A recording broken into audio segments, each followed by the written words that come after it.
I am honored to see all of you here and grateful that you all showed up. In the early days of starting a business, you hold meetings, and sometimes I've had halls as big as this one, and 2 people would show up. And those are the days when you wonder if you're in the right business. In any case, I just thank you for a time to just sit and chat a little bit, and I'll talk a little bit about the book. I'm honored that the school has encouraged all of you to read this book. I don't know if they give you a test on it or not, but somebody around here decided they liked it and that it was a good book. It's been out about a year. It sold well. They're going to put it in paperback. That's what they tell me.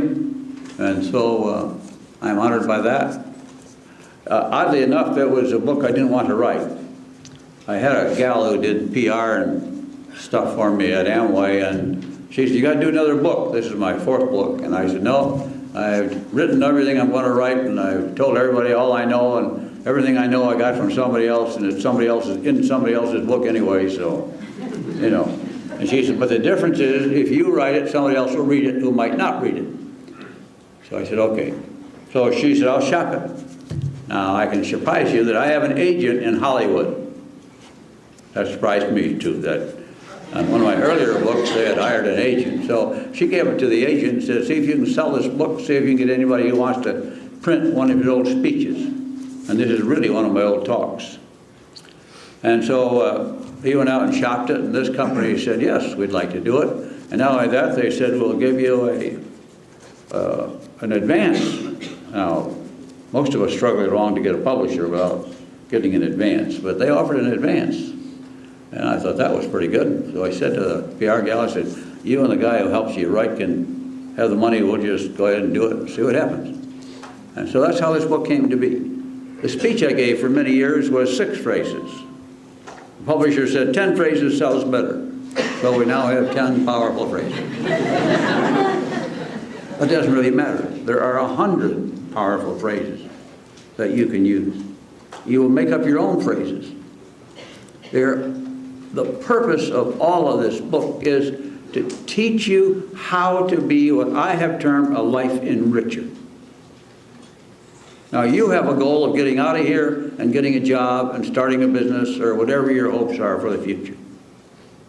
I have a goal that you will become, in addition to that, a life enricher.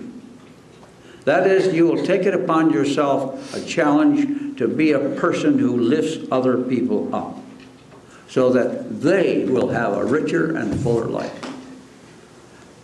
Sometimes those things are done by a word, a phrase, a note.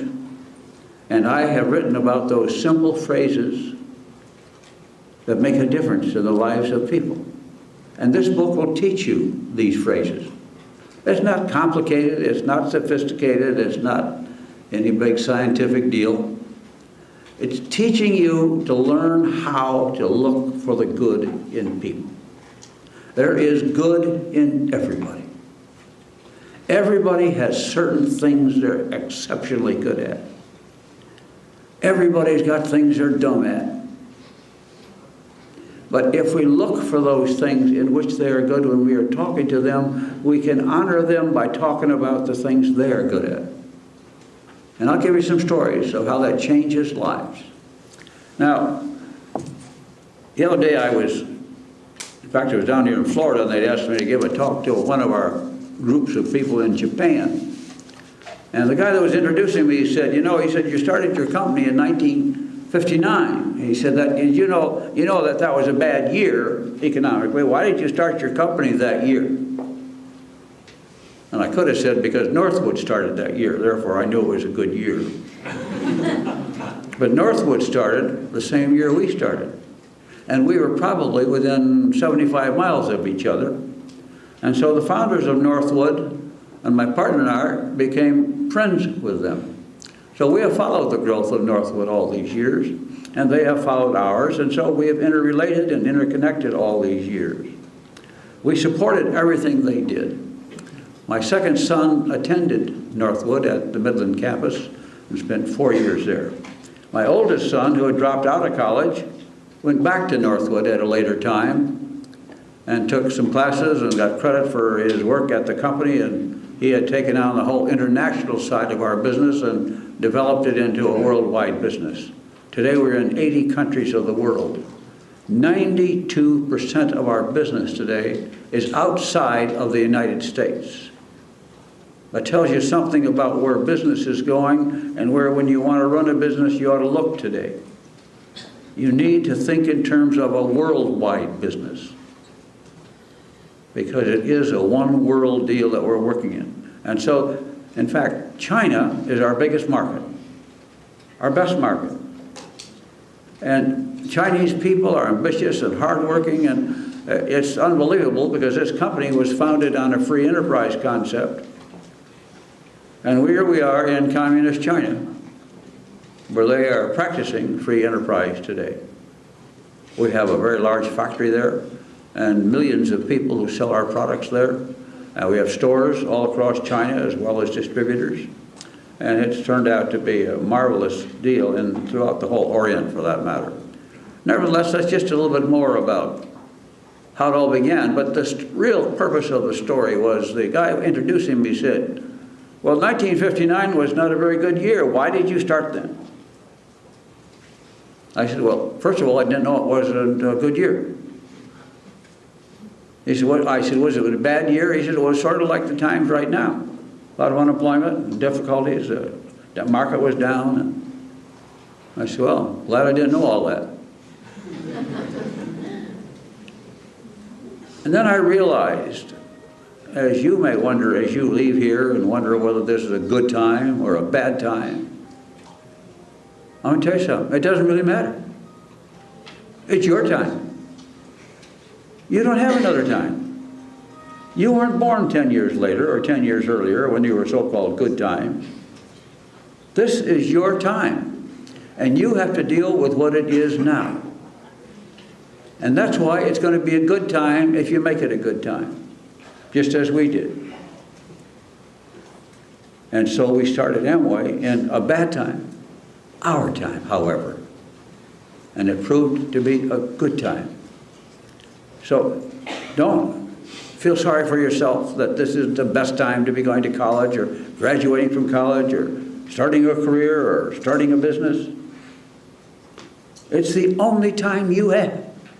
You will never be 21 again or whatever age you are. That's going to go away. And so you have to use it and run with it and make the best of it. And if you're determined to do that, it will be a great year. And these will be good times. It's your time. Remember that, because you hear so many people tell you it's not a good time. It's the only time you have. Now let me just start giving you some stories from this book a little bit. I was born in 1926. That was in the beginning days of a depression, much worse than we have today. My father was unemployed for many years. We had to move in and live in my grandmother's attic. So that's how we started. A kid came to the door one day selling magazines. He said, I have to have a dime for this magazine or I can't go home. And it was already dark. He was probably a 10-year-old boy. And my grandfather said to him, I'm sorry, son, we do not have 10 cents. I didn't know it was a bad time. I went to a parochial school. I don't know how my parents paid for it or my grandparents paid for it or how they made it work. All I know is I went there, and I was grateful for that.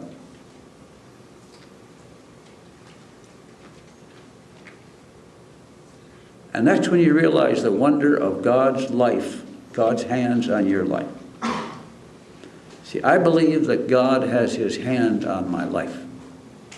And He directs my life. And He knows the dumb decisions I'm going to make, and He knows the bad ones and the good ones. And so I live in that faith. And so I work, and I trust you will. That God loves you, that His Son died for you, and that He has His hands upon you. I know you didn't come here for a religious sermon. It's okay. I'm not going to stick with it. But I'm just going to let you know You ought to know where I come from. If you're going to take a half hour or an hour out of your life to listen in, you ought to know who you're listening to. And so that's what I am. And that's what I believe. And that's the basis of what I write. Now, there are 10 phrases in the book. It sells better, they say. I don't know. But the first phrase I put in the book was, I think, the most difficult phrase to answer. And the most difficult phrase to use because it applies to you and not to them. And that phrase is, I'm wrong. And the second phrase which goes with it is, I'm sorry. Now I know that's, you know, you never made a mistake, so it's hard for you to say you're ever wrong. I know you've never cheated on a test, and you've never taken anybody else's notes, and you know, you've never done any of those things. You've never hit a kid or done something else wrong when you shouldn't have, you know. You're just perfect. I understand that. But in case you ever do make a mistake in the future, then remember this phrase to say, I'm wrong.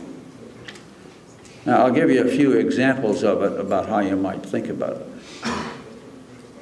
I notice when our guys play basketball, if they made the foul, they put their hand up.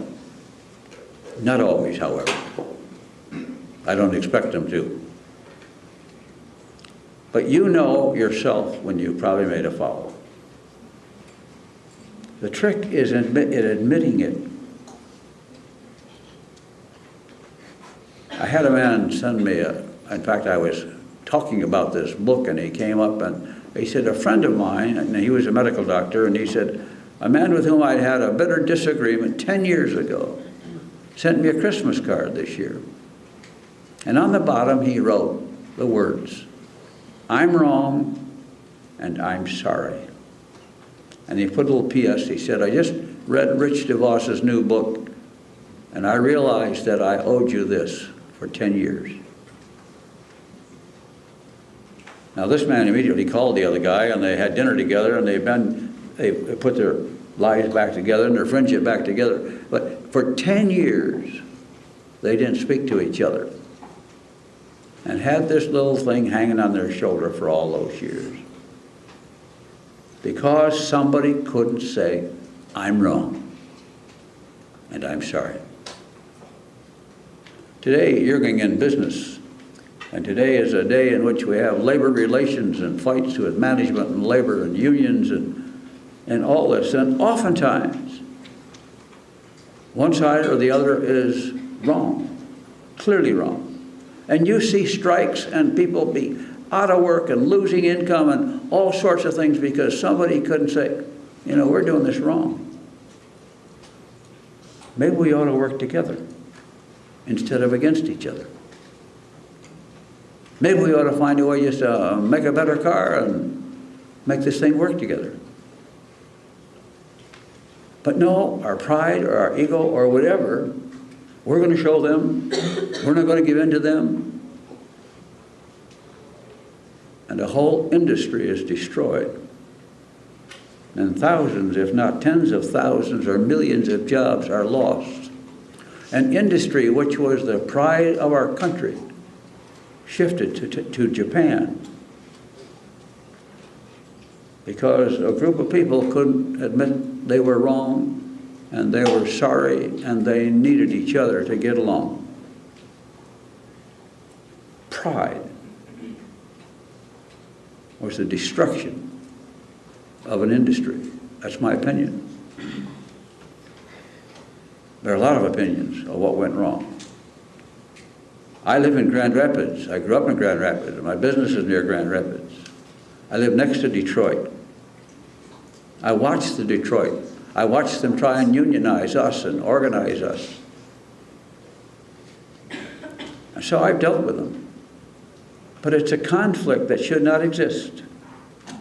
If you want a union, have a union. But the union should be to help the companies achieve. Because if the company doesn't achieve, you're both going to be out of business. The achievement and success of the company is what makes it all work. But there are times when somebody just say, you're right and I'm wrong. Many years ago, we were accused by the Canadian government of not paying our proper customs duties. We had paid them that way for 17 years. We had paid them the way the government had told us to pay them. But because of political disagreements, we being conservative and the current prime minister at that time being very liberal, if not communist, hated our intrusion and constantly talking about the advantages of free enterprise.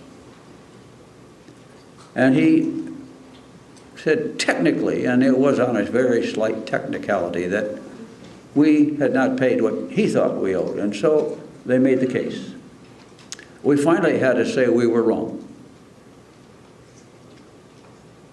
Either that or go through another 10 years of being condemned and ridiculed and held up to everything you can imagine in the newspaper and trying to put you in jail. We finally said, okay, we're wrong. That settled the case. Not too hard to say you're wrong, is it? Not when they're threatening to throw you in jail. But sometimes you have to say you're wrong under those conditions. But most of the time, you should learn to say I'm wrong earlier than that. Now, I have a third son who is my youngest son. He listened to this talk. He traveled with me. All of my children would travel with me and listen to me speak, and they'd heard me talk about these things periodically. And he came home an hour or two later than he should have. And I was up waiting for him. He was in high school. And I'm a little steamed by now. My older son said, if you think my dad's a good speaker, you should hear him talk at 2 in the morning. That's when he makes his best speeches. But my son walks through the door, opens the door, and knows I'm mad and knows I'm waiting. And he said, hi, Dad. I'm wrong, and I'm sorry. Now, what do you do? What do you do? You're disarmed. You're just shot. You know, you're done. All you can do is hug him and say, well, I'm glad you're home safely and that you're okay, and give him a kiss and go to bed.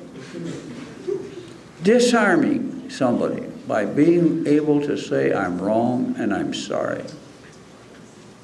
It's an amazing thing when you learn to use these phrases. There was a time when my wife was having surgery. She had cataract surgery on her eyes, and I had no problem with her having the surgery, and it could have been, it was early days, long time ago, when they did earliest times they were doing cataract surgery, and you could do and stay in the hospital overnight, or you could come in the next morning and have it done. And she said, no, I want to go in the night before. I'm emotionally, it'll be better for me, I'll be more relaxed. And I said, well, you don't have to. We can go in the morning. And I either resented the time or resented the cost, probably both. But she went in the night before. I decided I would ask the doctor if I could watch the operation. I was chairman of the hospital at that time, and he said, well, okay, you can scrub up and come on in and watch. So I did. I watched the operation. It isn't life-threatening, but it's your eye.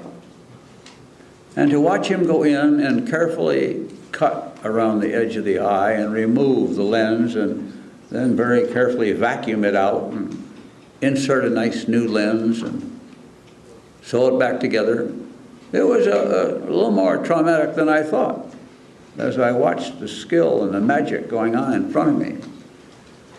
And so we got back up to the room, and I said to her, I said, Helen, I'm wrong, and I'm sorry that I was nasty about your idea of coming in the night before. And she said to me, she said, you know, I don't think I've ever heard you say that before. And she was undoubtedly right. I had a hard time saying that. You're young, your pride, your ego, you can't be wrong, you got to be right. And that's the way a lot of us feel when we're young, especially. And so we'll lie sometime. We'll do a lot of funny things to avoid saying, I'm wrong. I screwed up. I made a mistake. And I want to just lay before you the idea that learn to say I'm wrong and I'm sorry. Even if you're not sure you're really wrong. If it's a close call, admit you're wrong anyway. Rather than carry this bitchy attitude with you and cocky attitude that you got to be right.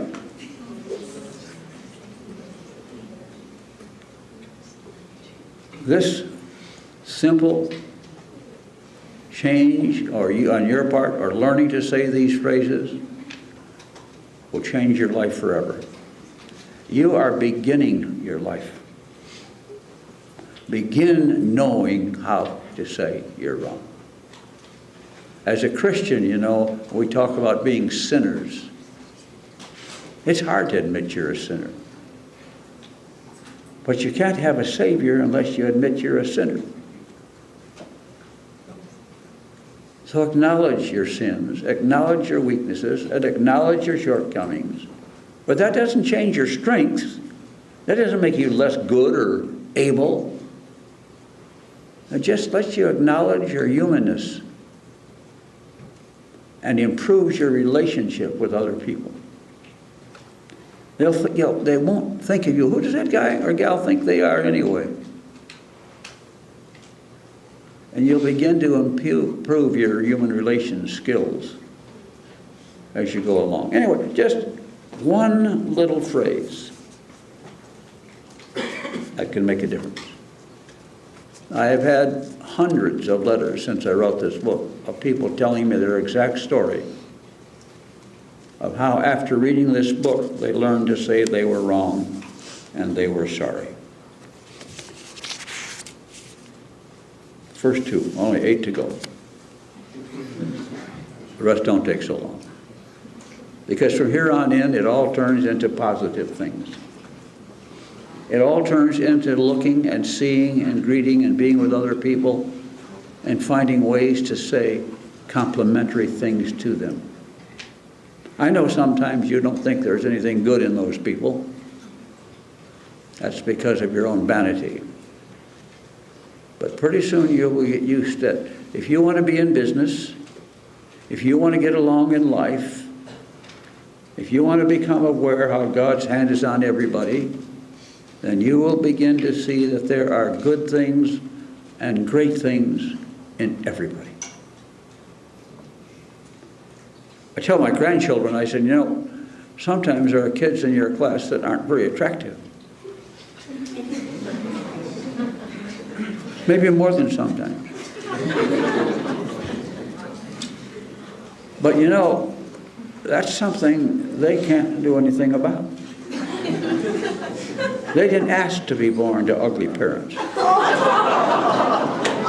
And sometimes they are. I'm not putting them down. You say, you know, sometimes people are just not as attractive, right? Huh? But even those are attractive if you will seek to find the attractive things about them. The person who may not have the prettiest face may have the best personality, however, and may have the best speaking skills if you'll seek them out.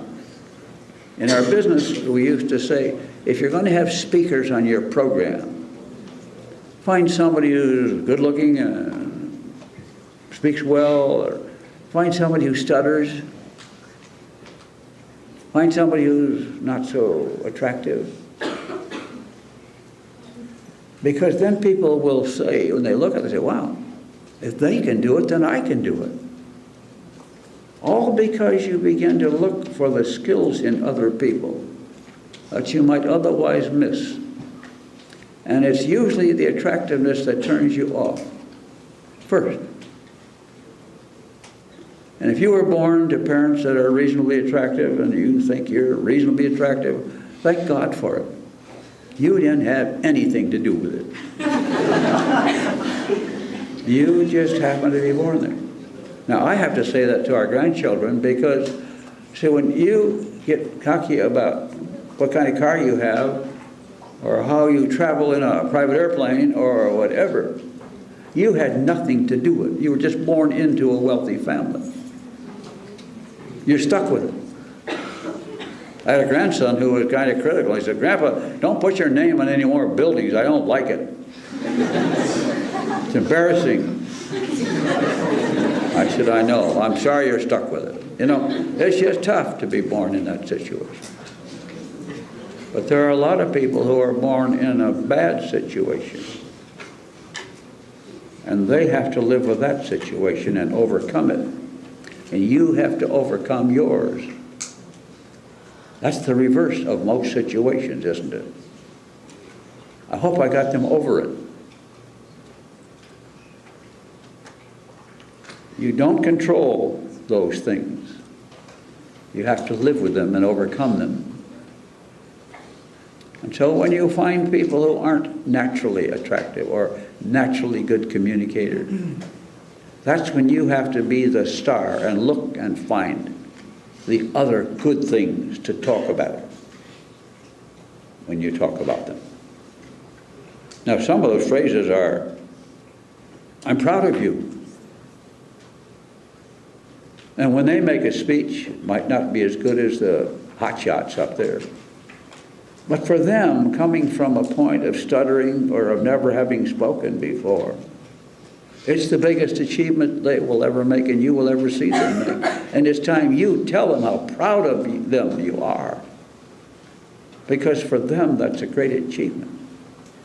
Since we all start at different levels, they may not arrive at the star of the class, but if they got to halfway up, they would be better than you who got to the top.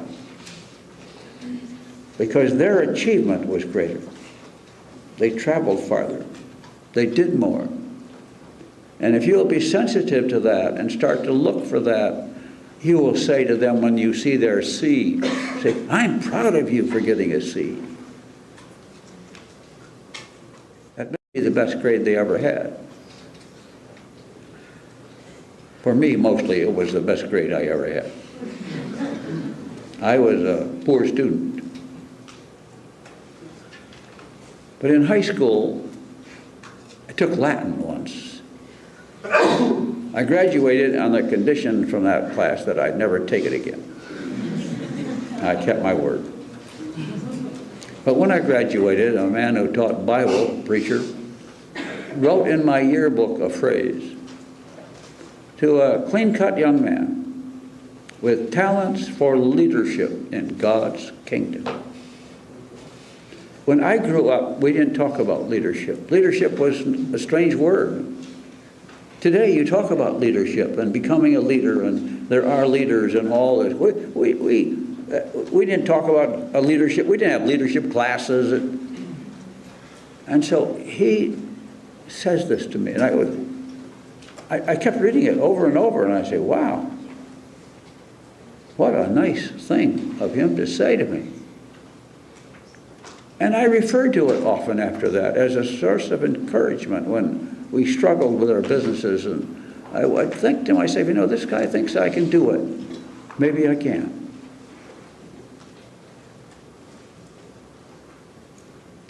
40 years later, I did end up as a president of the class, just because I was a jolly good fellow, I guess. Because I surely wasn't a good student. I was never on anybody's honor roll.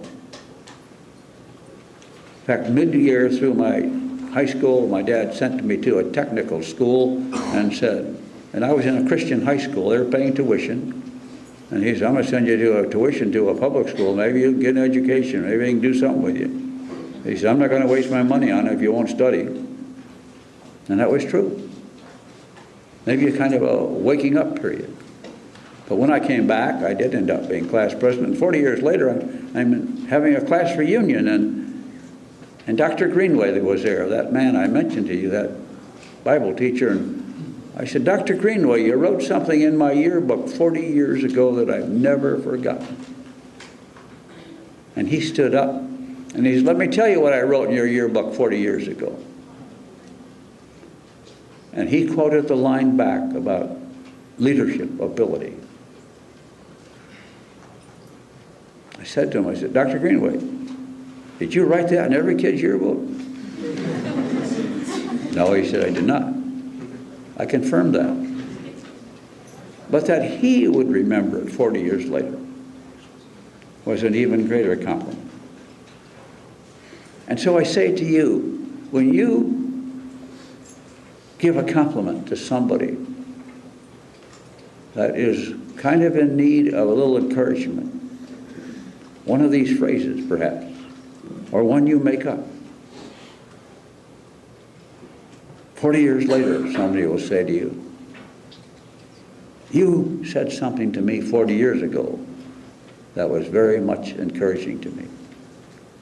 And you can stand up and say, let me tell you what I said to you 40 years ago. Because when you do those things, you will remember them. And while they will feel better, I assure you, you also will feel better. And so that's the context of all these phrases. So let me just run by them because the rest of them are kind of easy. You can remember that. You can even pass a quiz on it. I have to say one more thing about saying I'm sorry, and there are other ramifications of that. I told you how we had to say I'm sorry. But I have a granddaughter who had a boyfriend in high school who graduated the year before, and he kept taking her out, and so she skipped school a great deal. And so when it came time to graduate from high school, her grades weren't good enough to get into Michigan State, where all her friends were going. And they wouldn't allow her in. That is, despite the fact of knowing the admissions officer and knowing the president of the university very well. In fact, we brought him over to the house to talk to her and let him tell her why she wasn't good enough to get in, because her grades were bad. She knew she wasn't dumb because her grades demonstrated that when she went there, but she just wasn't there enough to know what was going on. And so she never did get into Michigan State. He told her that she ought to go to a, did I drop that or did that? Can you hear me all right? Is that better? Yeah.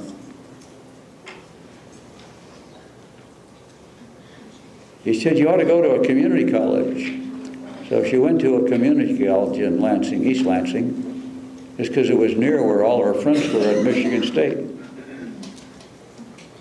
She never did get into Michigan State. She continued her time there and got through there. And in her last year, she decided to come to a place called Northwood.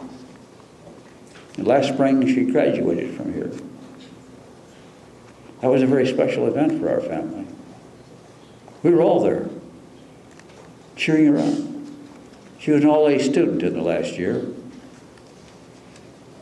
because that was the day and the year she decided to become a serious student. Education is not often that you got the brains, it's often that you don't study or become a serious student. I think when I went to school, they would say, he's not college material. That's what they told the school about me, the high school. That he's not college material. Don't send him into pre-college courses. He's not smart enough or good enough or whatever. They were probably true at that time. I've concluded since then that we all grow up at different speeds. And we all get serious at different times. This may be the time when you're getting serious about your education. We grow up. And so this is your time to be praised and honored for what you're doing.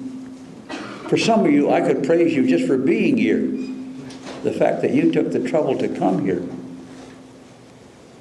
But I also can commend you for making a wise choice of coming to Northwood. I'm a great believer in Northwood. I think it's one of the few schools. You going to straighten me up? I'm going to straighten you up. My neck or that thing? Clean that up for me.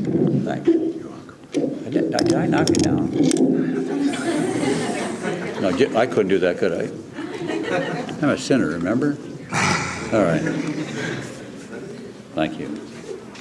See if you can make me look good, or at least sound good. It's your time. This school is going to teach you real things about a real world. And so making a decision to come here is the first great thing you ought to be proud of.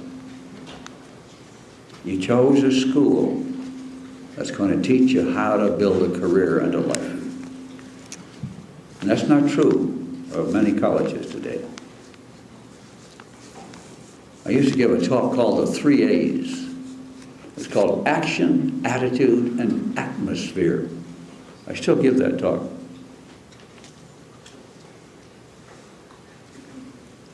Attitude and action and atmosphere. You want to take the correct action.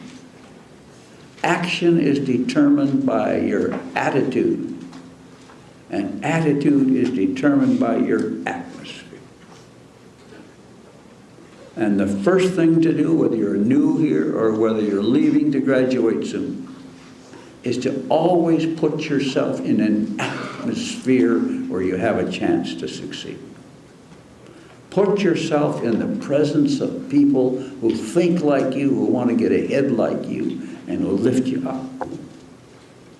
So not only am I encouraging you to use phrases of encouragement, but to be an encourager, but to hang around with people who do that. My granddaughter got in the midst of people who talked her down. Fortunately, she found some people who talked her up. After all of her struggles, she's now in Chicago in a law office preparing to go to law school. That's a nice achievement on her part. I used to threaten her. I'd say, you can't get into this family if you don't get out of college. And she'd say, oh, Grandpa, what do you know about it? You didn't even go to college. That's true. I said, that's why I know it's important to get through here. This is not what it was when I was a child. This is a big world, challenging world. I always lamented that I didn't. My oldest son dropped out of college just like I did, and then realized his mistake. And then he came back and talked to the people at Northwood. He had worked at the company, he had taken Amway and built all of its international business, and they said, well, you've done a lot of things, we'll give you some credit for those things, and we're going to make you come on campus for some things, and we'll give you some homework, and he graduated with high honors. Because Northwood believed in him, as they believe in you. Good atmosphere you're in here. You're amongst good people who want to achieve. That will help you in your achievement. Now, phrases. You can do it. It's in the book. You'll see it. It's a lifelong phrase for me. First of all was, I'll just sum it up where I'm wrong and I'm sorry, and my third phrase is, you can do it. As I told you, I wasn't a great student, but my father, being born up in the Depression and living in the Depression and being unemployed and all of that, I was amazed by his positive attitude. He kept saying to me, whatever you're going to do, you can do it, you can do it, you can do it. Get in business for yourself. You can do it. You know, a lot of people don't think they can do a business of their own. They think they get out of school and are trying to say, I can't get a job. There aren't any jobs available. Then start a business. Don't sit and wait for other people. So when I was in high school, I never thought about going to college.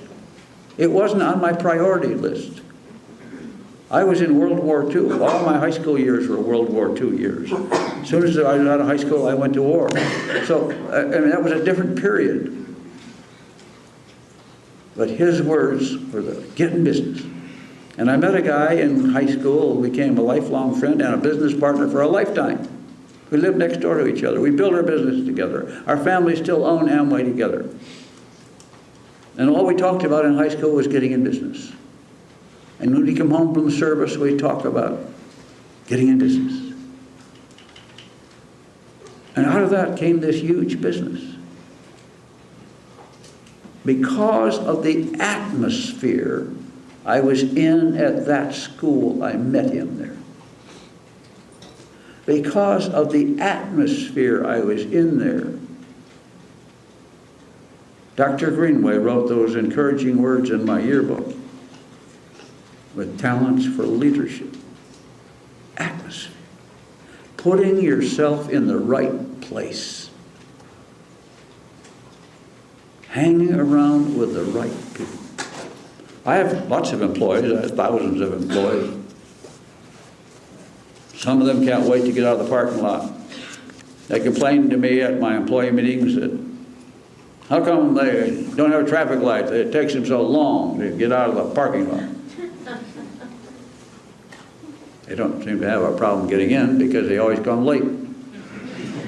They're the same ones who always complain to me, why does the management have parking spots up front? Why do I have to park out way in the back? I said, because you're always here late anyway, it doesn't make any difference. Those parking spots would not be sitting empty. When you get here, you're late. Then he'd laugh, and I'd laugh. I say, if you want to change your outlook around here, you got to get to be what I call a hustler. You got to get here a little early, and you stay a little late. And the supervisor said, hey, anybody help a little overtime? I need a little overtime tonight. I said, be the first one to put your hand up. And always leave a little late. Let the others leave before you. First of all, the traffic's easier in the parking lot. But then if the supervisor needs a little extra help, you're the one who's going to get the overtime. And after a little while, pretty soon, when he's looking for somebody to advance a little bit, he's going to say, you know, you ought to go see so-and-so. He's an ambitious person. He's always here early. He's always ready to help. He's a good guy.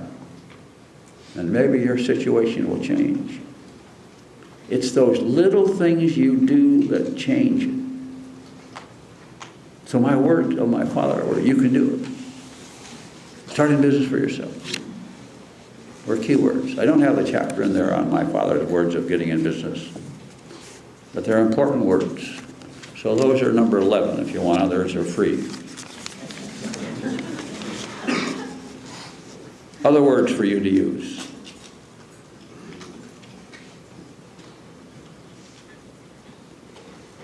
Now I have another illustration for you. I was chairman of the largest hospital in Grand Rapids at a given point in time, not too many years ago, 15, 20 years ago, and I said after a board meeting one day, I said, we should merge with that other big hospital in town. And everybody said to me, no, you can't do that. Everybody's tried that. That's a big hospital, and you can't, they're not going to merge. And I said, you know what, I'm going to try it. And my president at that time, who ran the hospital, said, okay, you want to go for it, let's go for it. We got it done. Today we have a huge hospital system called Spectrum Health. We employ about 16,000 people. We have a half a dozen hospitals under our control today. We operate hospitals all over western Michigan. We have a brand new Helen DeVos Children's Hospital being erected right now. We have the Van Andel Institute of Research right next door. We have Michigan State University just put in a medical school next door. None of that would have happened if we hadn't taken the opportunity to try and merge those hospitals. Somebody said to me, you can do it. Distributors all over the world, when they ask for autographs, say to me, tell me I can do it, will you? Write the words, you can do it. And then sign your name. And I do that. My real phrase always is, however, it's love you. And you will see in the last phrase of my book, that's my moniker, that's my phrase, to let you know that I love you. Because you are created by God and you're just as important as I am. And you have just as much ability as I've ever had. And most of you probably have more. Natural ability. The rest, you're going to have to develop. And I believe in you.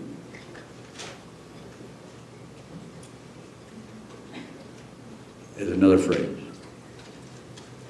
I believe in you. That's what I've been talking about. I believe in you. I believe in your potential. Amway is experts of 3 million organizations today. I've dealt with probably 20 million people and families in that process to end up with those 3. Others quit for other reasons, dropped on, went on to other things they thought were better, made stupid mistakes like that. But that's all right, that's their business. But that doesn't make me lose my belief in them. I believe in them. They just chose to do something else. That's okay. You are all going to do other things. Maybe not things I would do, but they're important to you. And I want you to know that I believe in you, even if you don't join me, join you. Do whatever you like. It doesn't change my belief in you. So learn to say to people, I believe in you, even if you don't agree with them on what they do. I say that to politicians. I don't have to agree with everything you believe in to support you. I was with President Clinton the other day. Now, I'm a Republican. He's a pretty big Democrat, last time I looked. I just had lunch with him the other day in New York, in fact, and we talked about the things we disagreed upon. But you see, that doesn't mean I don't believe in him. We just don't happen to agree on certain things. And he may be right, and I may be wrong. But whether he's right, or I'm right, or he's wrong, or I'm wrong, that doesn't change my belief structure. That's just something we disagree about. I may have a little more belief in the individual's ability to take care of themselves. And he has a little less belief in them and believes that the government should help them a little more. That's just a fundamental belief that's been going on for a long time. But I can be a friend of his, and he says to me, he said, well, we don't agree on a lot of things, but we're good friends. And we are, even though we disagree with each other. Learn to get along with people and tell them so. This isn't a question of these phrases that are nice to have. These are phrases that are only good when you share them and use them and pass them on. And so I was, I believe in you. I don't agree with you, but I believe in you. I'm proud of you. Thank you. I need you. We all need each other. I once was living in a little cottage near Grand Rapids, and garbage guy would come through early in the morning, and you know how cottages are, windows are open and noise travels, and you know how loud garbage cans are, and he would come through at 6 o'clock in the morning, you'd never hear him. And one morning I said to my wife, I'm going to get up and tell him because he's really good. And I went out and talked to him, and I said, I just got up here to tell you what a good job you do.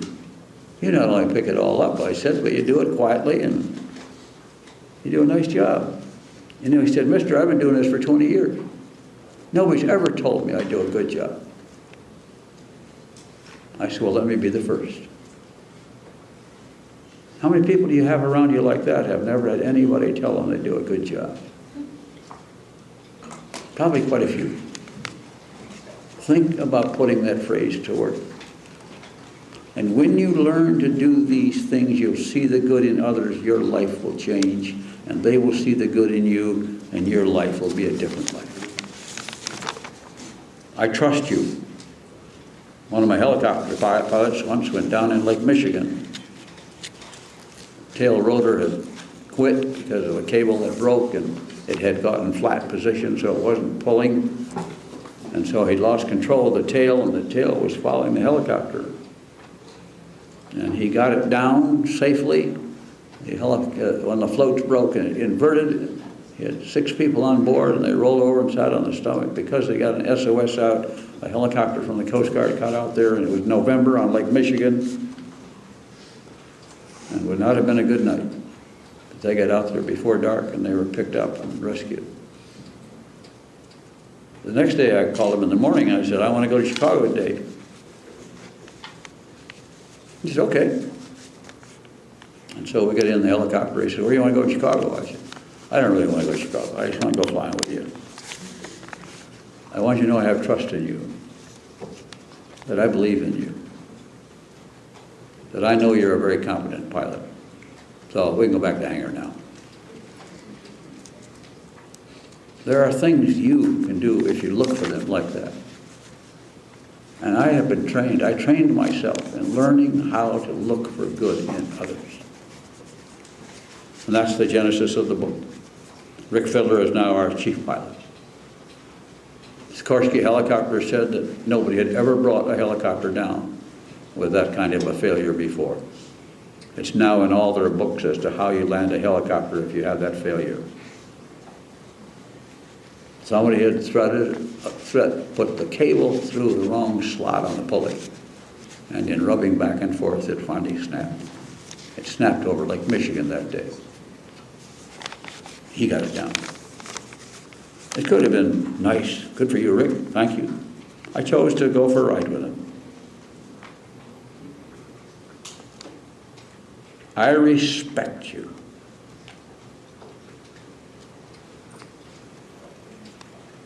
I was once on a television program. Can't even think of the guy's name now. He was a big critic, and especially a critic of Amway, and he deceived me, and he put my, everybody said, don't go on that show. And I said, I'm going to go on it. He's going to knock me apart, but let's go on it. So I went in there, and he brought all the distributors who were unhappy on there to sit in front of me and tear me apart up and down. And I sat there and smiled and answered the questions the best I could. And afterwards, I got a little postcard, not a letter, a postcard, so everybody could see it. And it said, DeVos 10. Donahue was his name, Phil Donahue. She said, DeVos 10, Donahue nothing. That's pretty nice. Came from Barbara Bush. She just wanted me to know I did a good job. That was her way of sending a little letter to say, I believe in you. I respect you. And as you move ahead in your lives as achievers, which I expect of you, your words will be more important. Today in Grand Rapids and elsewhere, I have secretaries who seek and read the papers every day and find out what significant things people are doing. Not big things, not necessarily. They did good to the school board, or public servant of some kind, a city commissioner did a good thing. And so I just say, write them a letter and send them a book. And I have a form letter, they wrap out the letters and just tell people how proud I am of them and what a good job they did and send them a copy of the book. I send out thousands of them. I have people stop me in the street. Say, I got your book, I got your letter. I got people telling me years later it's still hanging on my wall. Just because somebody wrote them a letter. In the world of Amway, I have people who write me about their sons. I have a son who just graduated in Eagle Scout, and I write him a big thank you, little note. I write little notes. I don't dictate letters. They get too mucky and too formalistic. So I just wrote down, I'm proud of your son. Give him my best. And then I send a little note for him. And a woman said to me, she said, you know, that was 3 years ago you did that. I still got it on my refrigerator. Why is that important? It's only important because they hear it so seldom. That's why it's important. Nobody else did that. The Grand Rapids Symphony president the other day had just settled with the union, and I called him and I said, congratulations, you got that thing settled. Good for you. You all worked together and you worked it out. I'm proud of all of you. You know, he said, I thought a lot of people would call me. He said, but you're the only second call I've had. He said, I thought this was a huge achievement for our city to get our symphony settled. Well, it was. But not many other people wrote him a note or did anything. They may have thought it, but that doesn't count. Thank you notes to your professors. Thank you notes in social situations. Thank you notes when you have dinner. Thank you notes all the time. Keep a pad handy. Write notes all the time. Don't send them an email. Send them a handwritten note. The mail still works for that. A handwritten note does a lot more than an email. I don't know why. It shouldn't, but it does. Just because it's personal. I know you had to type it up, but it's not the same. So there's my 10 phrases. Not very complicated, not very sophisticated. but it will change your life. Believe me. Because you will begin to seek the good in others. See the good in others and tell them. And I come here today to tell you that I see the good in you. I see the kids who graduate from this school. I see the achievements they're making. I see 2 sons that graduated from here. I see a granddaughter who graduated from here and who was barely struggling to get through college suddenly says, Grandpa, I'm going to go to law school. What happened? I don't know. Something happened here to lift her sights so she could do better and go farther. That's happening to you, or it's going to happen to you, or it's happening to you today. I come from a poor home. And I don't know where you come from. But most of you don't come from wealthy homes. You come from places you have to struggle. That's okay. Don't underestimate what you can do. And my father's encouraging words, my partner's encouraging words, our preacher's encouraging words, my distributor's encouraging words, my willing to try things. And we end up on today with a huge business all over the world. By the grace of God, I don't believe it. It's hard to believe, but I give God the glory for it. He made it happen, and I reflect in that glory, and I pass it on to Him, and I am here today because I wanted to be here today. I wanted to come and talk to you kids. I wanted to come and tell you how good you are. I want to tell you what a great school you're in. And that this is a time that you can make a big mark. When a lot of other people are hurting and going down, this is when stars like you will shine. So don't be afraid to take it on. Take on the world and take on every opportunity you see and start something new if you have to. We started many businesses. We started a flying school, and we didn't know how to fly. We went on a sailboat to sail to the Caribbean. Had never been on a sailboat before. Sank off Cuba. Went on our way to South America anyway. Started several other businesses that failed. Started a restaurant once, and I recommend everybody have a restaurant once and get it over with. Terrible business. You gotta work like a dog. If you want to have one, go get it, but get it over with. I own 3 big hotels today, so I have a lot of restaurants. Not because I got to sit behind a register and watch it. Tough business. But you can do it if that's what you want to do. It just takes a business of dedication. There are no easy businesses. But there can be great businesses because you can do the one thing that everybody in this country and in this world wants right now. You know what? Everybody wants a job. And if you can start your business and do that, you can help all those other people who didn't go to Northwood and can't start a business of their own.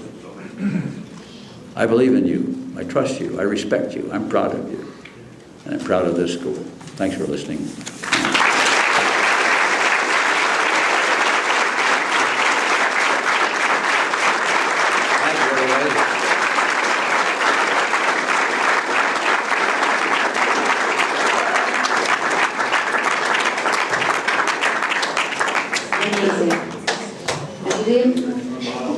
Will you take any questions from the students? Are there any? Why did you talk so long? That would be my question. Well, I'd like to say something while they're thinking. One of the things, Dr. DeVos, that I'd like to share with the students as well are 2 things. One, I worked for you. You didn't know me, of course. I was one of those 20-year-old young married housewives that had like maybe $50 a week for our groceries. At least 15 was for groceries. But I sold Amway.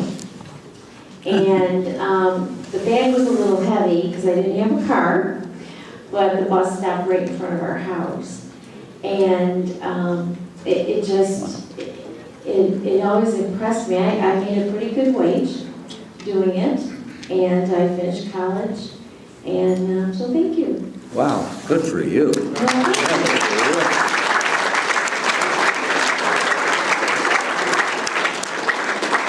And secondly, I'd like to thank you for changing my husband lately.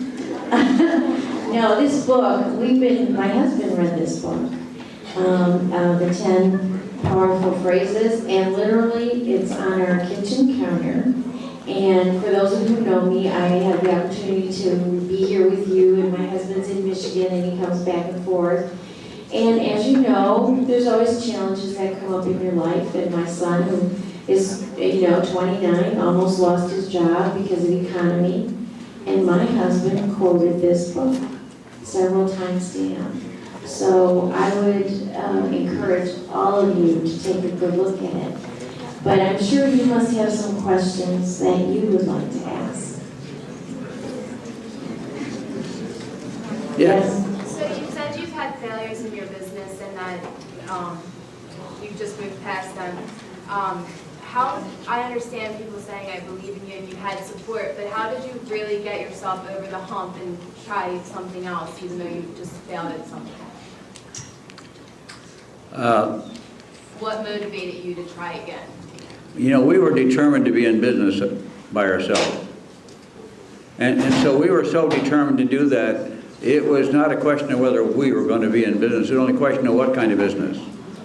We ran this little restaurant at our airport, and so after that, we immediately, those of you that got to run along, it's all right, we're just having fun here, feel free. And so when that business would fail, our first business was a flying school, but the government stopped teaching kids to fly, so we closed that up. Then we bought the sailboat, and we sank, and then we came home, and the first thing we bought products through South America and Central America, and we thought, well, we started importing those, and well, that didn't go very well. So then Jay's mother, my partner's mother, was taking Nutrilite, and we said, well, let's go sell that a little while and see if that works out, and that worked out. Nothing, you never got discouraged? Yeah, you always get discouraged, but we just look on to the next thing we're going to try. We were in a toy business. We were making beautiful horses, a nice little flat piece of plywood, a little handle on it, had wheels on it, you could roll, that was going to be great. That's the year Wonder Horse came out. That beautiful molded plywood, plastic horse. We never sold one of them. I still burn the wheels in my fireplace,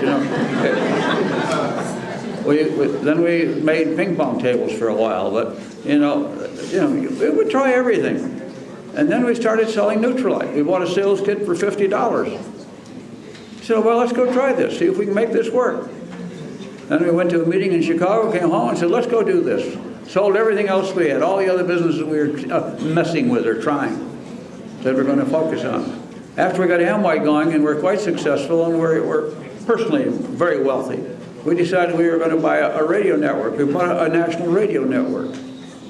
And it didn't go anywhere, and we wanted to have commentators on there that extol the virtues of free enterprise and so forth. It never made any money, and we couldn't get that thing going because we didn't really devote time to it. We were busy with Amway, but so one day we said, let's get rid of all these other little things we think we can do and concentrate on the one we have. So we owned a lot of little businesses in there, but we decided we had to focus. We owned big radio stations, a big national radio network. But we decided we had to focus on the one that was going the best for us. And we just turned our back on the others and said, let's go. And that was a pivotal change for us because we were thinking we could run anything and do everything. And that was the day we decided we had to focus on something and really see if we could make this business go. And that changed this whole thing around. When people know you're committed, they become committed. When people are working for you, see your commitment, their commitment's different. If they think you're doing this for a while or temporarily, then they'll keep looking for jobs too instead of giving it everything they got to make that business work. We found that changed everything for us was focusing. But we had a restaurant, we tried that for a little while. We would try everything, and if it would work, it worked. If it didn't work, we'd try the next thing. But we never gave up on the idea that we were going to own our own business. And that's why we started Amway, because Amway offered other people a way to start their own business for $50 or $100. and provided a worldwide opportunity. We eliminated all the objectionable things they had to put up. Normally, if you build a business, you got to put supply capital. Then you got to have more capital. Well, you can get in the Amway business, you don't need capital. You don't need to have $1,000 or $10,000 to invest.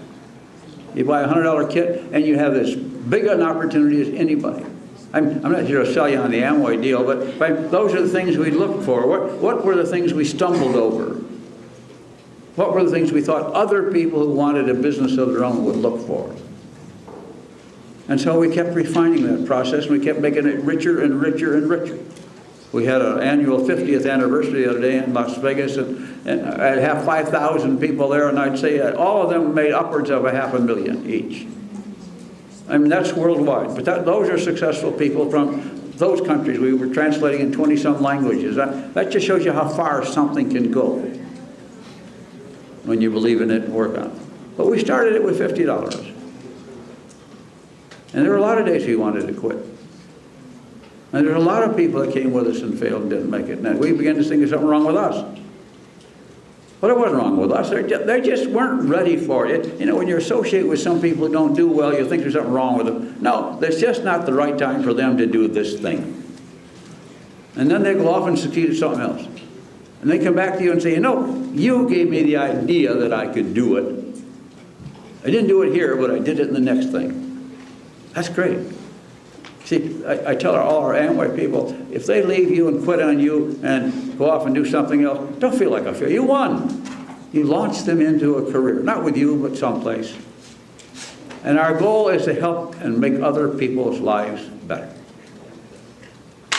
And if they win, then we win. It's always, you know, Christ teaches us to serve others. So it's always you first and me second. Help others achieve and then you achieve. Keep that as your basic philosophy and you'll have a successful business. Find a way to serve them. But it's not very complicated when you keep the priorities straight. I tell an old guy who's 83 and been through a lot of war. Fought a lot of battles. Governments who've ridiculed us and challenged us. I fought the FDA and the FTC and government in China and Russia and wherever you want to name it. They all said, oh, this doesn't work. You can't let people do this. But every place we go, the people do when they work, they make it work. And we stand behind them and help make it happen. But it's a great question, but failure is just something you do. You know, people talk about poor people. You know, there's all these poor people. I said, no, there are not all these poor people. These are temporarily poor people. They just moved on. There is no one fixed group of poor people. That's last year's people. There's a new group moving into that category now. And those who were there, we hope have moved out of there. Don't think it's a static situation. Sometimes we see a lot of people in poverty and say, well, they're all poor people. No, those are the temporarily poor. They're going to move out of there. We're going to get them out of there. We're going to do everything we can to get them out of there. But they have to take charge of their lives and say, I'm not going to live like this anymore. And I had a letter from some guy like that. It just came to me. I got to remember the detail. I can't, but I think it was a ball player who said, I decided I wasn't going to be poor anymore. In fact, it was. It was one of the guys we had. We didn't keep him this year. But he wrote me a letter afterwards and said, I read your book. I got home and I read your book. And I have them all over to my house at the beginning of every season. And we have dinner and play ping pong and, you know, they play pool. And they just have dinner and chat around. And our family gets to know them. And this guy was the only guy at the house who wasn't signed up. And so I gave him a book, and I don't know why. The Lord leads you to funny things. I sat and I talked with him. And I was encouraging him, and he was a very bright guy. And so we're just talking, and I really didn't take that much time with anybody else that night. Just didn't work out. And the next morning they tell me they let him go. They didn't sign him. And I thought, oh, I feel sad about that. And then I get an email from him. And he's telling me how grateful he was for that little time we had together and how much he enjoyed the book. And he said, I decided I said, I'm going to make it. I'm not going to make it with you. I'll make it somewhere. But he said, after reading your book, I've been encouraged again. He said, I was poor and I decided I was not going to be poor. the rest of my life. Well, that's what happens. People move on if we give them hope and chance. You and I got to be in the business with what's in this book of lifting them up, and we don't know where they're going to go, what they're going to do. All we know is they need a pat on the back today. They need an encouraging word from you or a little note, and next thing you know, they're doing something better. You and I can make a difference in people's lives. I know. I've been doing it all my life. People say to me, what do you do for a living? I say, I'm a cheerleader. I was a cheerleader in high school. I worked after school. I couldn't play sports. And so I was a cheerleader, even though they didn't have cheerleaders. I'd just go out on the floor in the basketball game and I'd lead a cheer. Just because I wanted to. But that got me started in being a cheerleader. And all I've done all my life is, so I run all the world telling all these people, you can do it, you can do it. Next thing you know, I got $1 billion. They tell me I'm a multi-billionaire. Well, that's good. You know, the government spends billions. Nobody over there knows what $1 billion is. They haven't made it, I guess. But, you know, $1 billion is 1,000 million. Whenever you hear them say they're going to spend $1 billion or give $1 billion, that's 1,000 million dollars. They can't spend that much money intelligently in a reasonable amount of time. But they pass it out pretty easily. We got to be more responsible for them. But we are the makers of people. This school is a maker of people. People who come here go out of here with hope and a vision and ability.